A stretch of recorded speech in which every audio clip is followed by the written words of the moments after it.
என் பேர் மகாராஜா சார். நான் கேட்க நல்ல சலூன் கடை வச்சுருக்கேன் சார். ஆமாம் சார்.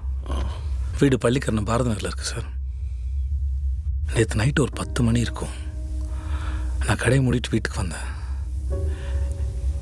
எப்போவுமே வீட்டுக்கு வெளியே இருக்கிற பூந்தொட்டிக்கில் தான் சார் சாவி வைப்பேன். சரி. நேற்று வந்து தொட்டிக்கிலேருந்து சாவி எடுத்தேன். கதவை திறந்து உள்ளே போனேன் சார்.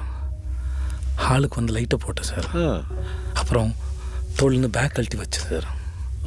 அப்புறம் ட்ரெஸ் சேஞ்ச் பண்ணலான்னு ரூம் போய் ட்ரெஸ் சேஞ்ச் பண்ணிட்டேன் சார். சரி. அப்போ திடீர்னு எனக்கு பின்னாடி இந்த டப்புன்னு ஒரு சத்தம் கேட்டுச்சு சார். நான் என்னன்னு திரும்பி பார்த்தேன். 2 பேர் முகமூடி போட்டிருந்தாங்க சார். என்னையா சொல்கிற? அதில் ஒருத்தன் பின்னாடி தான் கிட்ட வந்தான் சார்.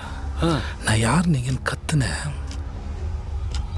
உடனே டப்புன்னு என் வாயை பொத்தி என்னை இறுக்கி பிடிச்சிட்டான் சார். ஐயோ!